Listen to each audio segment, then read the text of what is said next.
Então, boa tarde a todos. Quero agradecer, Djalma, também a oportunidade de estar aqui novamente conversando com vocês.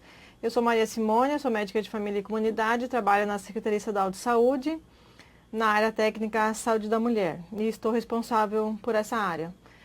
O que a gente está trazendo aqui hoje, que a gente quer discutir com as equipes, é esse tema da sífilis, né, e da sífilis congênita, uma situação que está bastante preocupante, está bastante presente cada vez mais no nosso dia a dia nas equipes.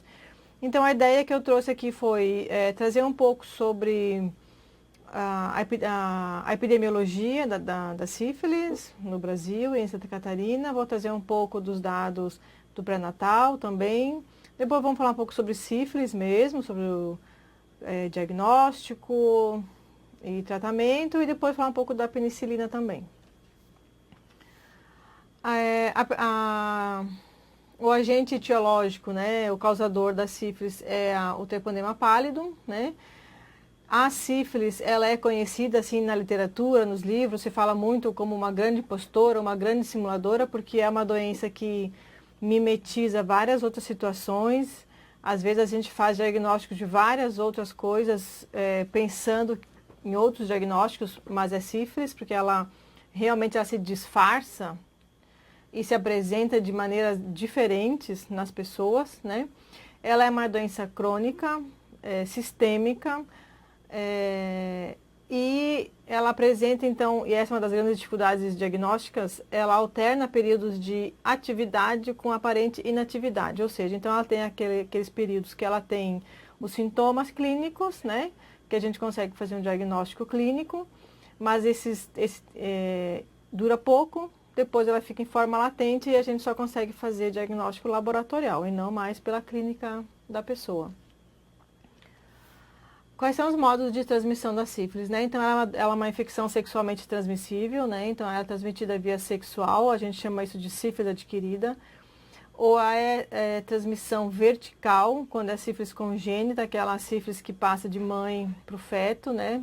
Ou via transplacentária ou pela via do canal do parto.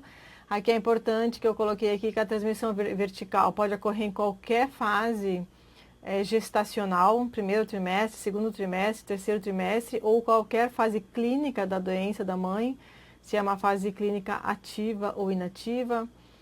E se não tratada, no caso, né, quanto mais recente é a sífilis na mulher, né, sífilis primária, secundária, a taxa de transmissão é de quase 100%, né, para o feto. E se a fase da doença da mãe já é uma fase mais tardia, então a sífilis latente tardia ou sífilis terciária, aí a taxa de transmissão é de 30%.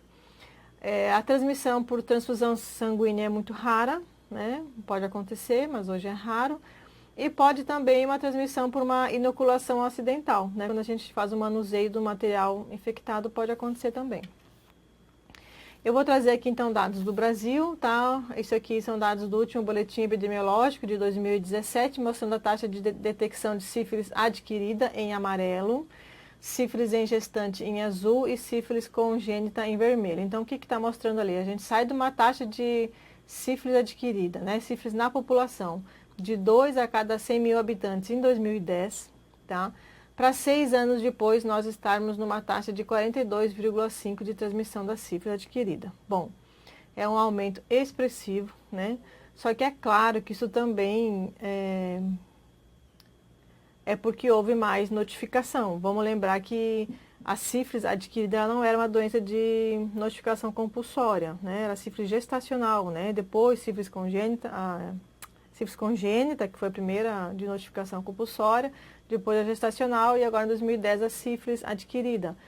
Então também esse aumento reflete um pouco porque agora que começou a se notificar a sífilis adquirida. Mas como é que a gente sabe então que sim, a gente está numa epidemia de sífilis? É quando a gente vê a taxa da sífilis congênita, né? Porque assim, se tem muita sífilis adquirida, se tem muito treponema circulante, e algumas dessas pessoas vão engravidar, então parece óbvio que a taxa de sífilis gestacional também vai subir, né? Então, a tendência da sífilis gestacional também é subir. Mas a taxa da sífilis congênita teria que ser o contrário, pois se a gente está fazendo mais diagnósticos em gestantes, nós teoricamente trataríamos essas gestantes e a sífilis congênita teria que diminuir, a curva teria que ser descendente. Mas não é, então isso está mostrando que a gente está fazendo o diagnóstico, mas a gente está tendo dificuldade no tratamento da sífilis da gestante, por isso que as taxas de sífilis congênita também estão subindo. Aqui é a taxa de detecção a cada 100 mil habitantes por região, né? Mostrando aqui em azul a região sul do Brasil, a primeira região em taxa de detecção por sífilis, tá? Até 2014 era a região sudeste, né? E a partir de 2014 nós somos a região com maior taxa de detecção de sífilis adquirida, ok? Aqui é percentual de casos de sífilis adquirida segundo o sexo por ano de diagnóstico, que é aquela pergunta, onde está a sífilis, né? Mais em homens ou mais em mulheres? Aqui mostra que a razão por sexo é de 1,5, ou seja, tem mais sífilis nos homens do que nas mulheres, então para cada 3 homens, 2 mulheres com sífilis. Aqui também é Brasil, é taxa de detecção agora então de sífilis em gestantes, para cada 100 mil nascidos vivos, e nós somos ali a linha roxa, né? Então o sul do Brasil também, a partir de 2014, é a primeira região do Brasil com taxa de detecção de sífilis em gestantes. Aqui, então, taxa de incidência de sífilis congênita, então, ainda Brasil, e nós, região sul, somos a linha laranja ali, linha amarela, então, nós também somos a primeira região do país em sífilis congênita, tá? Ali foi mais 2015, né? Era a região sudeste, região nordeste, e agora nós, região sul, somos a primeira região, então, em sífilis adquirida, sífilis gestacional e sífilis congênita. Agora eu vou trazer um pouco dos dados de Santa Catarina, então. Aqui é a taxa de detecção de sífilis adquirida, né? Então é uma curva muito ascendente, assim, é mais notificação? Claro que é mais notificação, né? Mas não é só isso, tá? Não é só porque a gente está notificando mais. E nós estamos numa epidemia, tem muitos casos de sífilis. Nós saímos de uma taxa de detecção em 2007 de 5,8 para 121 em 2016. São 10 anos, né? Aqui é um gráfico que a gente fez lá na secretaria. Se no país é mais em homens do que em mulheres, será que no estado é assim também? Então a gente fez para ver por sexo maiores de 15 anos, tá? 2010, 2016, mostrando então que nós também temos uma taxa de incidência de sífilis mais em homens do que em mulheres, tá? Ali até 2010, 2011, 2012 é quase mais ou menos igual, e a partir dali então começa as curvas se separarem e aí a gente tem maior caso de sífilis em homens. E quando a gente vê, então o sexo é mais em homens. E a faixa etária, né? Qual é a faixa etária que mais tem apresentado sífilis? Em homens, tá? A faixa etária que mais tem incidência de sífilis, ali está errado o gráfico, tá? Não é incidência de sífilis SC, sífilis congênita, é incidência de sífilis adquirida, tá? Então, nós temos mais sífilis adquirida na faixa etária de 20 a 34 anos. Então, essa é a faixa etária nos homens que tem as maiores taxas de sífilis. E vocês percebem pelo gráfico que é uma faixa etária que se destaca das outras. E aqui nas mulheres, qual é a faixa etária das mulheres? Onde estão as sífilis nas mulheres? Aí é a faixa etária de 15 a 19 anos, tá? Então, isso também é uma linha que se destaca das outras. Então, vamos só parar um pouquinho aqui para fazer a seguinte análise. Primeiro, a sífilis, o nosso foco aqui é a sífilis congênita, tá? É não deixar a criança ser afetada por sífilis. Bom, onde tem mais sífilis? Não é na gestante, tá? A sífilis está na população. As maiores taxas de sífilis são sífilis adquirida. Então, se nós quisermos realmente diminuir as taxas de sífilis congênita, a gente não pode focar a nossa atenção somente na gestante. Nós temos que focar a nossa atenção na população como um todo, né? Porque se nós ficar só na gestante, a gente não vai acabar nunca com essa situação. É na sífilis populacional que a gente tem que focar. E aí, quando a gente olha a população, a gente vê faixa etária de homens 20 a 34 e faixa etária em mulheres 15 a 19. Ora, são duas populações que não nos procuram nas unidades básicas de saúde, né? Meninas, adolescentes dificilmente vão. Quando vão é porque já estão grávidas, né? E essa faixa etária de homens também não bate muito a nossa porta, né? Então, são duas coisas que a gente precisa começar a pensar quando a gente vai bolar nossos planos de ação para enfrentar essa situação. Aqui é caso de gestantes com sífilis, segundo classificação clínica, tá? Então, como que as regiões têm feito o diagnóstico da sífilis? Em sífilis primária, secundária, terciária ou latente? Nas gestantes, tá? Aqui eu estou botando o diagnóstico de sífilis nas gestantes.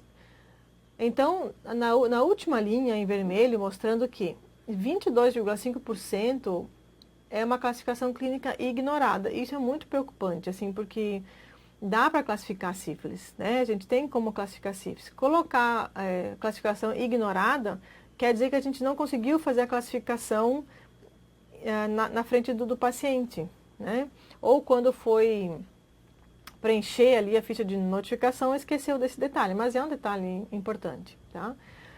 37,2% classificada como primária, 8,9% classificada como secundária, 5,6% como terciária e 25,8% como latente. Gente, aqui a gente se preocupa um pouco também porque, assim, quando a gente vai na literatura, né, fazer um diagnóstico clínico em sífilis não é muito fácil, porque nem sempre ela está com sintoma, né?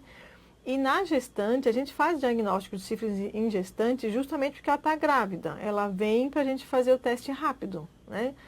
Então, geralmente, a gente faz um diagnóstico laboratorial, né? A gente não faz um diagnóstico clínico nas gestantes. Claro que existe, pode acontecer de ela estar com um sintoma naquele momento, né? Mas na grande maioria das vezes, ela não tem sintoma nenhum, a gente só descobriu pelo exame. E o diagnóstico da sífilis primária, que é o que mais aparece no estado, você só pode fazer a classificação de sífilis primária se você estiver enxergando o cancro duro, né? Se você está vendo a gestante e ela tem cancro duro, então você vai fazer a classificação de sífilis primária, né? Você está vendo a lesão da sífilis primária, né? E em mulher, geralmente, o cancro duro é intravaginal, né? Então, é difícil fazer diagnóstico de sífilis primária em mulher, né? Então, nos faz pensar que a gente está tendo uma dificuldade de classificação. E o tratamento, ele depende da classificação, né? Na sífilis secundária também a gente vai fazer essa classificação se tiver sintomas, né? Então, o diagnóstico também é clínico, né? Então, ela tem aquelas manchas na palma das mãos, na sola dos pés, a roséola sifilítica, a placa mucosa, né? Algum sintoma, a alopécia, né? Sífilis secundária. Se a gente não está vendo isso na gestante, a gente não pode classificar como sífilis secundária. E sífilis terciária também é um diagnóstico que a gente vai ver neurosífilis, a goma sifilítica na pele, a destruição da mucosa, né? Então também não é um diagnóstico muito comum da gente fazer, né? O que geralmente a gente vê na gestante é sífilis latente, tá? Por quê? O que é latente? É quando você faz um diagnóstico laboratorial sem clínica, né? Então é assim que a gente classifica a sífilis latente. Aí, na latente, depois eu vou falar um pouquinho mais, tem a latente recente e a latente tardia, né? Aqui, esse gráfico é o tratamento das gestantes, tá? Segundo a classificação clínica, né? Então, aqui, ó, na terceira linha, a penicilina benzatina, 7.200.000 unidades. É assim que se preconiza o tratamento da gestante. 3 aplicações de penicilina, 2 ampolas cada vez, de 7 em 7 dias, né, dando um total de 6 ampolas, 7.200.000 unidades, esse é o tratamento preconizado para a gestante. Daí a gente vê ali no gráfico que 53,2% das gestantes em Santa Catarina receberam esse tratamento. Tá? Então, nós temos aqui um tratamento adequado das gestantes no estado de 53,2%. Se nós considerarmos que a sífilis primária foi bem classificada, então aquelas gestantes que tiveram a classificação clínica de sífilis primária, estava certo, a gestante estava com a lesão da sífilis primária, ela tinha um cancro duro, e daí ela recebeu uma dose, tá? Daí a gente entra para 70,9% de tratamento correto, tá? Mesmo assim, nós teríamos aqui quase 30% de gestantes não recebendo o tratamento correto durante o pré-natal para sífilis. Aqui é taxa de detecção de sífilis em gestante e taxa de incidência de sífilis congênita. Então, eu botei no mesmo gráfico só para a gente ver que a gente aumenta a detecção de sífilis em gestante, mas também aumenta a taxa de detecção de sífilis congênita. Então, mostrando que a gente está mesmo com dificuldade no tratamento, no manejo da sífilis gestacional. E quando é que a gente tem sífilis congênita, né? O que pode dar errado? Aqui eu vou falar da nossa parte, tá? Enfrentamento da sífilis não é só nosso, não é só da saúde, né? É intersetorial, né? Mas como a gente está falando de sífilis congênita, e eu vou puxar para o pré-natal, eu vou falar do nosso quadrado aqui, tá? Então, falhas no pré-natal. Primeiro, que eu nem coloquei aqui, a primeira falha é não fazer o pré-natal, né? A primeira falha que pode levar a dar errado é a gestante não ter acesso ao pré-natal. E se ela teve acesso ao pré-natal, o que pode acontecer, né? Anamnese inadequada, uma sorologia não realizada ou uma entrada tardia no pré-natal, uma interpretação inadequada da sorologia, o não reconhecimento dos sintomas maternos da sífilis, a falta ou a falha no tratamento materno, o tratamento materno com subdose ou com um tratamento incompleto ou com não penicilina, né? A gente sabe que para a gestante tem que ser penicilina, é a única medicação que atravessa a barreira hematoencefálica, é a única que previne a neurosífilis no bebê, por isso que tem que ser penicilina. Uma outra situação muito importante que a gente ainda percebe em algumas regiões, a não aplicação da penicilina na unidade básica de saúde, né? Então, assim, fazer teste rápido, que é fazer o diagnóstico, e aplicar a penicilina, que é fazer o tratamento, é fundamental no enfrentamento dessa situação. O abandono do pré-natal sem busca ativa e também a falta de tratamento do parceiro. No controle da sífilis, então, o que se recomenda? O que está nos documentos oficiais, né?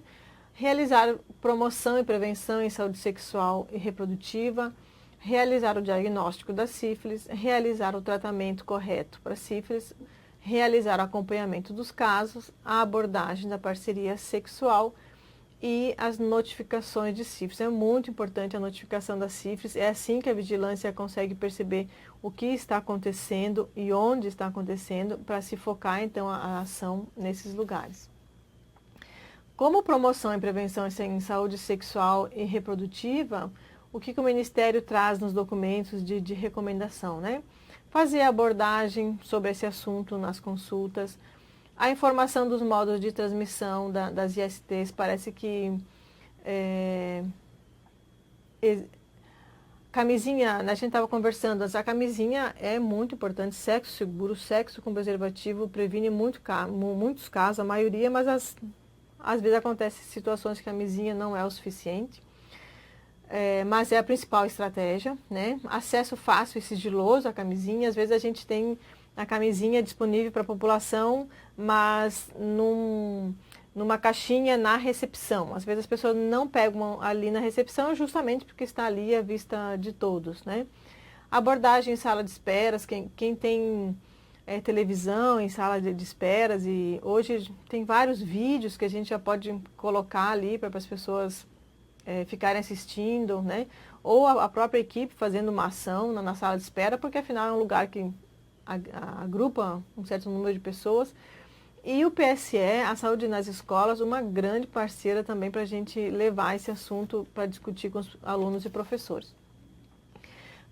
Para realizar o diagnóstico de sífilis é muito importante a gente pensar na sífilis, né? Hoje a gente precisa pensar na sífilis e quando a gente olhar as lesões, pensar que um diagnóstico diferencial pode ser a sífilis, né?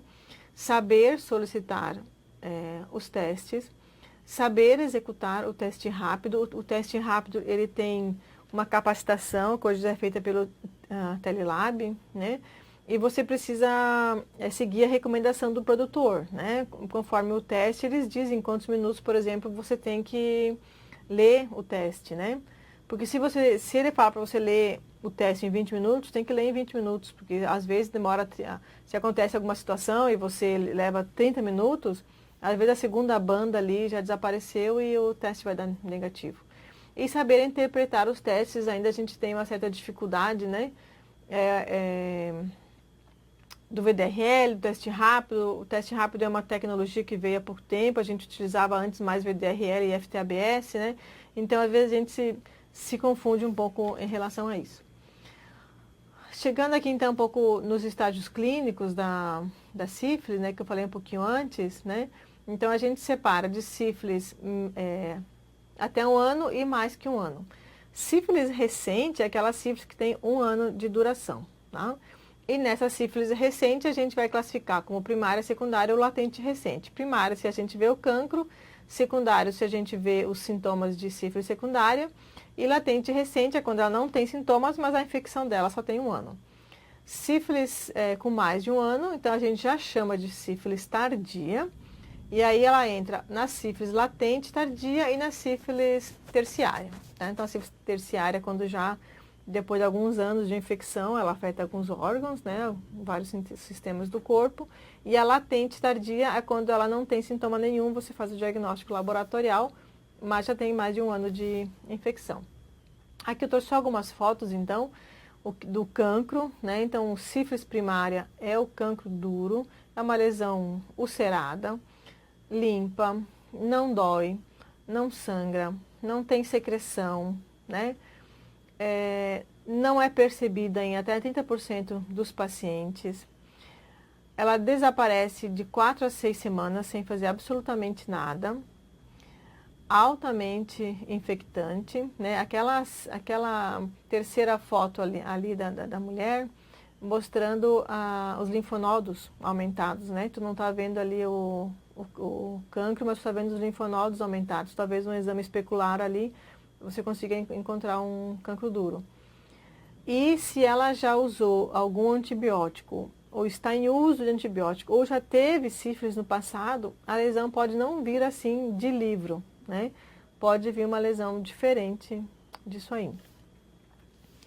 Aqui é sífilis secundária, então, eu não sei se isso já está acontecendo com vocês, eu acredito que sim. A gente está fazendo muito diagnóstico de sífilis secundária nas unidades, muito diagnóstico clínico. A gente está fazendo um teste rápido só para confirmar o diagnóstico que a gente já fez. Muitos pacientes vindo assim. Então, aquelas sífile de palmo plantar, né, aquelas manchas na palma das mãos, na sola dos pés, muito poucas doenças provocam isso, muito poucas. Se vocês ficarem em frente a um paciente com isso, vocês precisam pensar em sífilis. Mas vejam que às vezes tu olha assim, parece uma micose, né? Dá vontade de dar um antifúngico aqui, né? E não é uma micose, é sífilis, né? Roséola sifilítica, né? Aquelas manchas no corpo inteiro, avermelhadas, né? A alopécia, né? A alopécia também era uma manifestação clínica que a gente às vezes fazia diagnóstico de várias coisas e principalmente um sofrimento mais psicológico mesmo. E hoje a alopécia vindo, tu vai fazer os exames e aparece sífilis, né? E aquela foto ali mais do períneo da mulher ali são condilomas, tá? Condiloma plano, uma alteração que a gente às vezes olha assim, tem até dificuldade de saber o que é. É um condiloma plano. Aqui também sífilis secundária, tá? Na primeira foto, então, um cancro duro na língua, porque o cancro duro ele vai se formar onde o treponema penetrou na pele, né? Então, aqui é na língua, na primeira foto é um cancro duro, a sífilis secundária, e na segunda foto é placa mucosa, tá? Então, são múltiplas lesões, não é uma lesão única, é mais de uma, e isso daí já é sífilis secundária, tá? Então, a placa mucosa dando na língua, pode dar na gengiva também, né? Às vezes a gente confunde com acidez de estômago, com afta, né? A gente tem que começar a pensar em sífilis, tá? E aqui a gente perceber assim que são lesões altamente infectantes, tá? Então veja aqui, por isso que eu falei antes do preservativo. O preservativo resolve em 100% dos casos? Não resolve, tá? Um sexo oral com uma lesão na boca vai transmitir, tá? Porque a lesão ativa está na boca. Tá? Sífilis terciária, então, é geralmente após anos de infecção primária, uma doença de progressão lenta, né? Acontece em 30% das pessoas que não tiveram a sífilis tratada. A sífilis terciária pode afetar qualquer órgão do corpo, né? E aí a gente chama de neurosífilis, quando é no sistema nervoso central, sífilis cardiovascular, quando é no coração, a goma sifilítica, né, que é mais na pele, a osteite sifilítica, quando é nos ossos. Sífilis terciária a gente não tem encontrado ainda, né? Isso aqui é foto antiga, foto de livro, né? Nós não temos ainda relato assim de diagnóstico definitivo mesmo de sífilis terciária, né? Que é aquele comprometimento mais sistêmico e de uma sífilis de longa data. Em relação aqui, voltando um pouco aos exames, né? Quando que a gente, para fazer o diagnóstico, né? Sorológico, porque essas fotos que eu mostrei para vocês antes é diagnóstico clínico, né? Quando você encontra essas lesões, você faz um diagnóstico clínico. Você acaba fazendo um exame laboratorial para confirmar a tua hipótese diagnóstica, né? Mas quando a gente não tem muitos sintomas, a gente acaba fazendo um diagnóstico sorológico, né? A primeira do quadrado ali, a microscopia, é quando a gente quer fazer uma confirmação diagnóstica na lesão clínica. Se a gente tiver acesso, a gente pode fazer a microscopia direta em campo escuro, né? Ou a imunofluorescência direta, a gente consegue fazer um diagnóstico coletando o material da lesão, né? Mas a gente quase não utiliza. O que a gente utiliza mesmo são os testes não treponêmicos e os testes treponêmicos. O não treponêmico, então, o VDRL, que hoje a gente utiliza muito para segmento, é um exame titulável, né, importantíssimo no segmento. E os testes treponêmicos, que é o FTA-ABS, ou o teste rápido, né, que a gente chama de testes confirmatórios, né?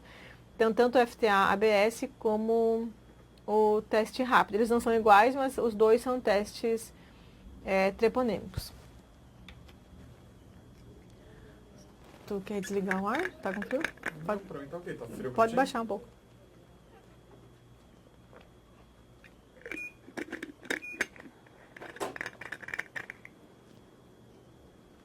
Ok, só para tomar uma aguinha. E como é que a gente interpreta os exames então, né? O que a gente utiliza? O VDRL e o teste rápido. Aqui o FTA-ABS está aqui com o teste treponêmico, mas a gente está utilizando hoje o teste rápido, tá? Então, na primeira coluna, o VD, e na segunda coluna, o teste rápido, o teste treponêmico. Como é que a gente faz a interpretação? Se o VD dá positivo e o teste rápido dá positivo, a interpretação é que isso é uma sífilis recente ou tardia, tá? A única coisa que a gente sabe que é sífilis, mas não consegue dizer de quanto tempo que é. Se o VD dá positivo e o teste rápido dá negativo, isso não é sífilis, tá? Isso é um falso positivo para sífilis. O VDRL, ele não é um exame específico para sífilis, né? Ele dá positivo em outras situações, como lúpus, né? Então, não é só para sífilis. Já o teste rápido, ele é específico para sífilis. Ele só detecta sífilis. Então, se ele deu negativo, ele não é sífilis.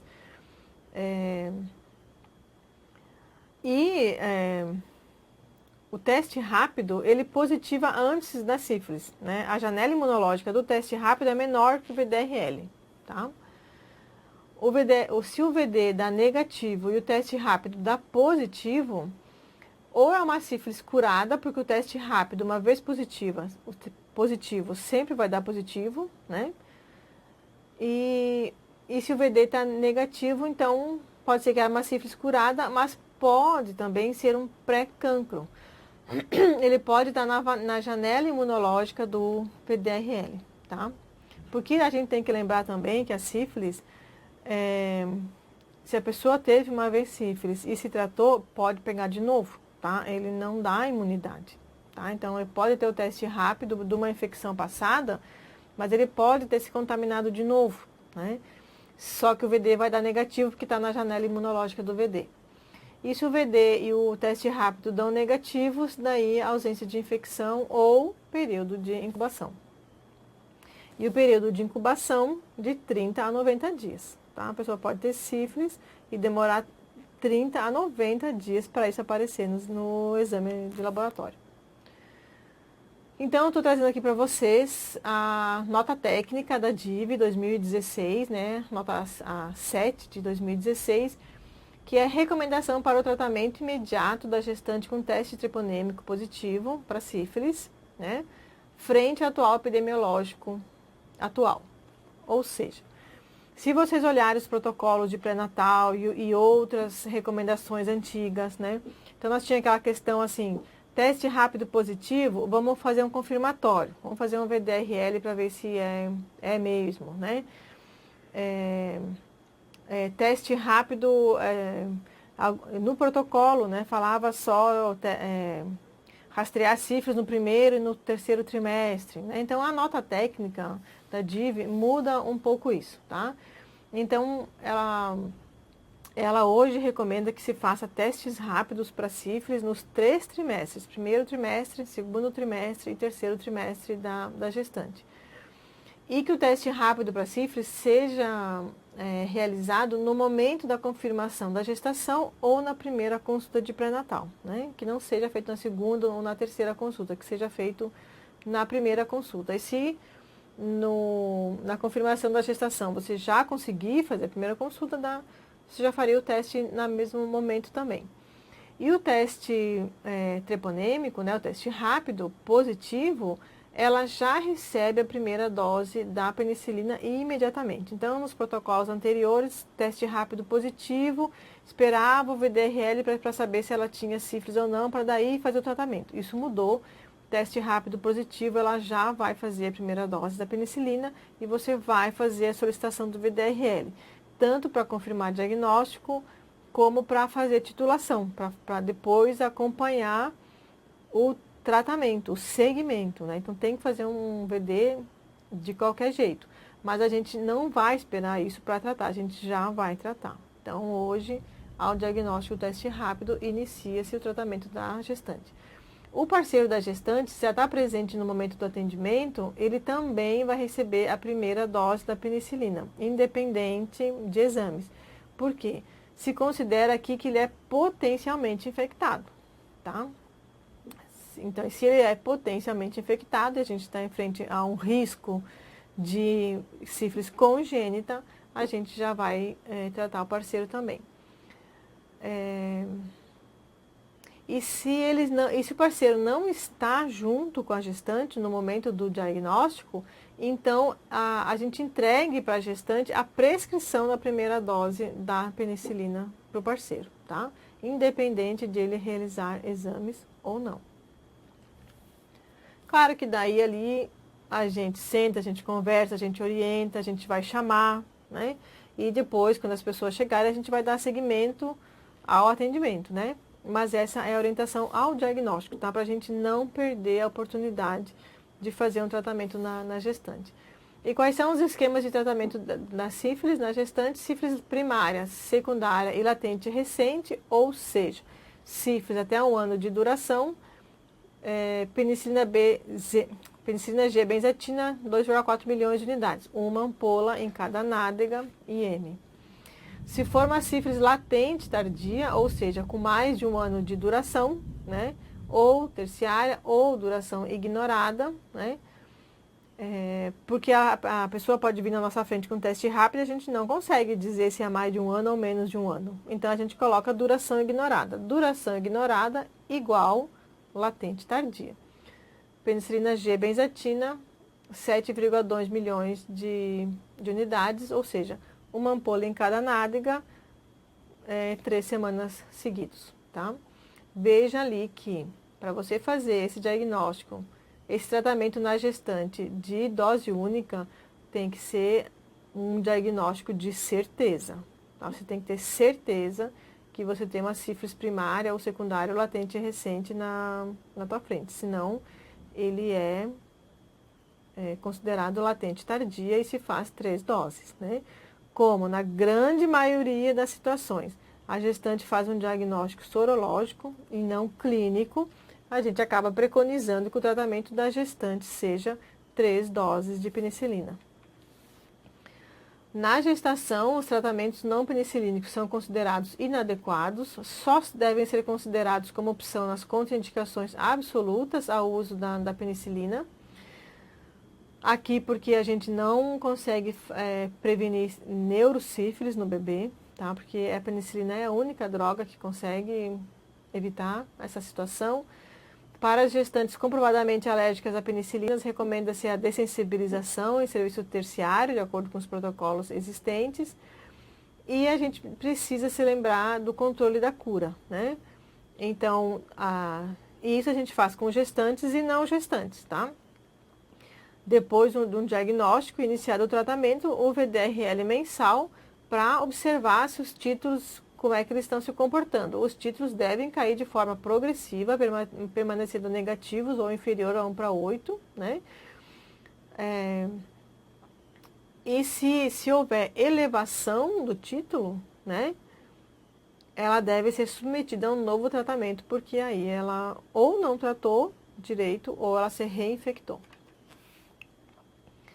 A importância da abordagem, da parceria sexual, isso é muito importante, né? Na interrupção da cadeia de transmissão, na interrupção das reinfecções. Isso é um assunto que não é fácil, né? Não é fácil fazer o tratamento da sífilis.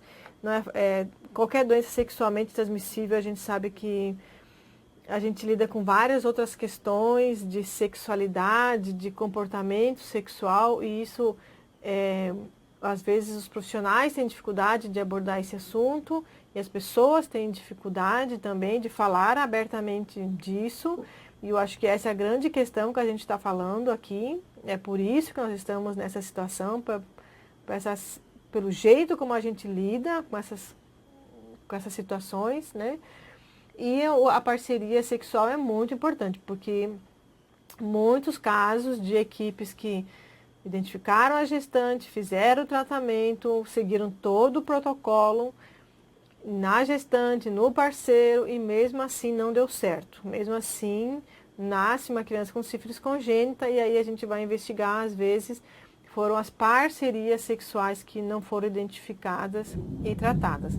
Lembrando aqui que parceria sexual, né, tanto do homem como da mulher. Então, sugiro aqui que, ao frente a uma paciente com diagnóstico de sífilis, talvez ter uma conversa individual, né, com a gestante, com o parceiro, e questionar abertamente isso, se eles têm relação fora do casamento, né, porque a gente precisa identificar essas situações e tratar também. A busca ativa das gestantes, a busca ativa dos parceiros e o sigilo, né? Muito importante a questão do sigilo. Aqui eu quero falar um pouco também da aplicação da penicilina na atenção básica. Quando a gente lembra, então, que a penicilina é o único medicamento que tem evidência técnica de impedir a ocorrência da transmissão vertical da sífilis, é muito importante que diagnóstico e tratamento estejam disponíveis para as pessoas, né? Então, hoje o teste rápido, ele trouxe uma grande facilidade, ele mudou bastante, assim, de a gente conseguir fazer o diagnóstico junto com o paciente, né? Assim que você solicita o exame, 20 minutos depois você já tem o resultado, E se você faz aplicação na atenção básica, você oferece o tratamento também na mesma hora. Nós temos essa reação aqui, que ela é bastante comum, tá? E muita gente confunde ela com alergia, tá? Isso não é uma alergia, né? Isso é uma exacerbação das... Isso acontece bastante em fase recente da sífilis, porque tem muito antígeno, anticorpo circulando, e por isso que dá esses sintomas, tá? Então dá artralgias, mialgia, dinamia, cefaleia, hipotensão, taquicardia, né? E aí as pessoas confundem muito isso com alergia, isso não é uma alergia, não precisa se interromper o tratamento. Tem resolução espontânea no máximo em 2 dias e a gente vai usar só sintomáticos. A gente sabe que a grande preocupação das equipes em relação à penicilina é a anafilaxia, né? É o medo da reação anafilática, né, nas gestantes. E aqui eu estou trazendo só um pouquinho para a gente ver assim que nós, profissionais de saúde, nos expomos a essa possibilidade o tempo todo, todos os dias na nossa prática diária, tá? E nem só nós profissionais, porque a principal causa de anafilaxia não é nem medicação, tá? São os alimentos. As principais causas de anafilaxia na população são os alimentos, né? E os alimentos aqui, frutos do mar, né? Então aqui uma região que a gente come ostra, camarão, né? E a gente se expõe a esse risco na maior tranquilidade, né? E a segunda maior causa de anafilaxia é picada de abelha ou vespa. De alimentos também, amendoim, nozes, né? Essas sementes, né, que a gente come bastante também. E em relação a outros medicamentos, né, a anafilaxia provocada por medicamentos, existem outros medicamentos que têm uma chance muito maior de causar anafilaxia do que a própria penicilina. E uma delas é o diclofenaco, são os anti-inflamatórios não esteroides, mas a metade das anafilaxias que são induzidas por drogas são por essa medicação, que a gente usa cotidianamente. E outra medicação que a gente usa bastante também, principalmente os dentistas, né? A lidocaína, são anestésicos locais, né? Que também tem uma chance de provocar reação anafilática. Então tem alguns estudos, eu não trouxe muito porque aqui o tempo é curto, então eu tive que dar uma reduzida na apresentação, né? Mas nós temos aqui o relatório de recomendação do Conitec, né? Que faz uma busca na literatura e percebe que a ocorrência de reações alérgicas é estimada em 2% por curso de tratamento e as reações anafiláticas ocorrem em apenas 0,01% a 0,05% dos pacientes tratados com penicilina, com aproximadamente 2 óbitos por 100 mil tratamentos. Então, assim, a anafilaxia por penicilina é um evento raro, tá? Mas também não quer dizer que não aconteça. Pode acontecer. Como pode acontecer com qualquer outra medicação, né? Então, a conversa que a gente precisa ter nas nossas equipes e com os nossos gestores é que a gente precisa estar apto a tratar, a reconhecer e manejar uma reação anafilática, né? Não é à toa que a gente tem que ter em cada unidade uma caixinha de urgência e emergência, porque a gente está exposto a essa situação no dia a dia. Então, a gente precisa saber manejar uma reação anafilática, porque hoje, na atual situação epidemiológica que a gente está vivendo, com o número de crianças que estão nascendo com sífilis congênita, e com o número de crianças que a gente está fazendo diagnóstico de sífilis congênita tardia, porque a situação está num tamanho tal que a gente não consegue detectar todas as crianças no momento do parto.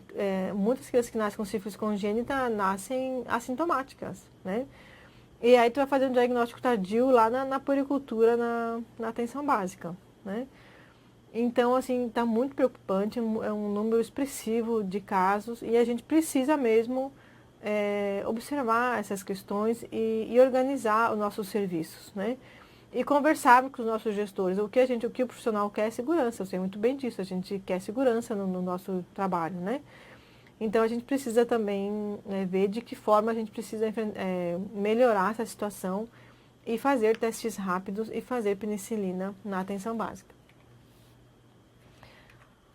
Era isso, gente. Foi isso que eu trouxe hoje, né?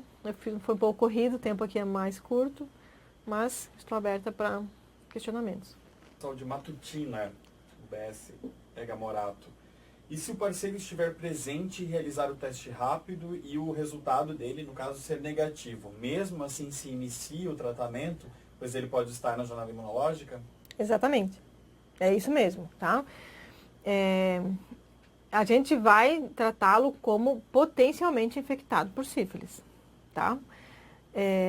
E sabendo que a janela imunológica pode levar 90 dias, nós vamos ter essa conversa com o parceiro.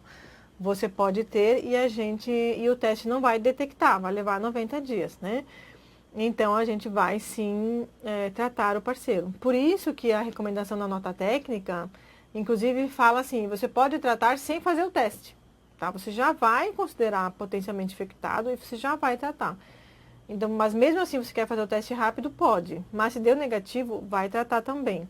Isso é uma conversa boa de se ter antes de fazer o teste, né? Porque às vezes o camarada vê o teste negativo e acha que não tem. Não, ele pode ter, tá? Porque ele está potencialmente infectado. Pode ser que ele não esteja infectado? Pode, né? Pode ser que não. Mas nós temos que pensar epidemiologicamente também, frente ao atual quadro epidemiológico, frente ao número de casos que a gente está vendo aqui hoje, é mais provável que ele tenha sífilis do que ele não tenha sífilis. Então, a recomendação é, na dúvida, trata. Aí eles complementaram aqui, devem repetir o teste depois de quanto tempo? Ele não vai mais repetir o teste, daí ele vai fazer o VDRL. Aí não repete mais teste rápido, tá? Você vai fazer o tratamento e você vai fazer o VDRL para fazer o segmento daquele caso, tá? Se o VDRL vier com título... porque aí na conversa ali, tá? Fez teste rápido, deu positivo. Não, deu negativo, tá? Então, se ele tiver, é sífilis primária, certo? Porque se está na janela, então é sífilis primária. Ele vai receber uma dose, né? Se ele fizer um VDRL, esse VD pode vir negativo porque ele tratou antes de ele positivar, tá? Então, ele teve sífilis, a gente nem vai ficar sabendo. Mas se ele tem uma sífilis que der titulação, a gente vai fazer para fazer o segmento, tá? Mas aí tu não vai fazer nem o teste rápido, vai fazer o VDRL. E vai tratar como sífilis primária, porque janela imunológica, tu tá imaginando em sífilis primária mesmo. Joinville, a policlínica de lá, pergunta, gestante com VDRL 1/4 após tratamento com 3 doses e em 2 meses apresenta VDRL 1/8, é assim que se pronuncia mesmo? Já deve tratar com 3 doses? Ela estava 1/4.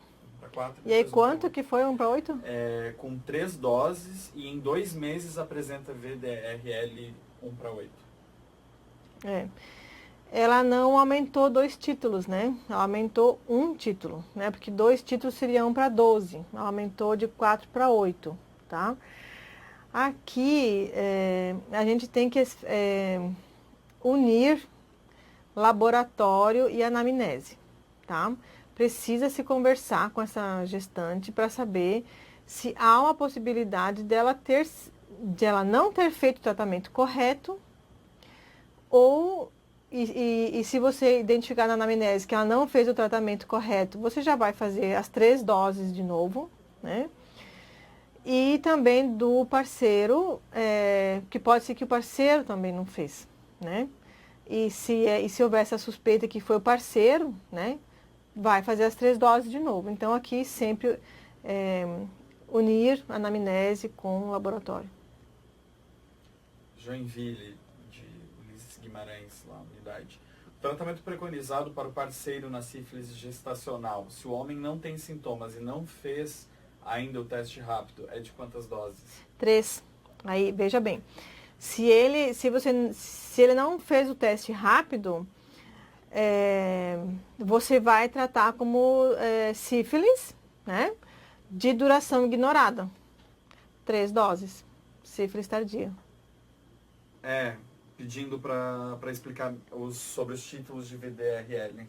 Assim, ó, gestante, qualquer titulação a gente vai tratar, tá? Antigamente a gente considerava que baixos títulos poderia ser cicatriz sorológica, né? Então, 1 para 2, 1 para 4, 1 para 8, né? Era acima disso que a gente considerava sífilis e tratava, né? Hoje isso não é mais assim, a recomendação trata gestante em qualquer titulação, tá? Até porque a gente sabe que uma sífilis muito tardia, os títulos de VD caem, tá? Não fica... quando a gente observa aquelas curvas, né, que tem os exames, o VD, os títulos sobem e com o passar dos anos, não tratada, ele tende a cair, né? Então a gente deixa passar casos de sífilis se a gente ficar olhando o título de VDRL, tá? Então é muito importante aqui a questão da anamnese. Às vezes a gente fica na dúvida se é sífilis ou não é sífilis, um título baixo, e esquece de perguntar para a paciente se ela já teve sífilis ou se já tratou, né? E às vezes, porque as pessoas às vezes sabem, né, dizer se já trataram ou não. E se a pessoa, você perceber que a pessoa está em dúvida, nunca teve esse diagnóstico, nunca fez esse tratamento, é sífilis, né? Porque tu fez um VD com título baixo, mas ela nunca te disse que fez um tratamento, né? Então é sífilis, talvez tardia, que já baixou o título, né? Então gestante, qualquer titulação é tratamento. Você acabou já respondendo a pergunta do pessoal de Tijucas, né? Até porque se for 1 para 2 pode ser cicatriz também. Eles colocaram, mas igual trata, né? Se for gestante. Se for gestante, vai tratar. Uhum. Aí, o pessoal de Matutina, o que é título baixo ou título alto? Geralmente até de 1 para 8 é baixo e acima disso é alto. Uhum. Mas às vezes a gente fica muito assim, se apegando muito a isso, né? Mas se a gente faz testes rápidos, VD e história clínica, a gente esclarece a situação. Tá? Então, às vezes a gente se apega muito a uma coisa ou a outra, né? Se a gente coloca essas 3 situações, a gente consegue esclarecer e fica mais claro para nós o que a gente está fazendo. Tijucas, então, o teste rápido vai dar sempre positivo uma vez que a paciente se infecta e realiza o tratamento correto? Sim.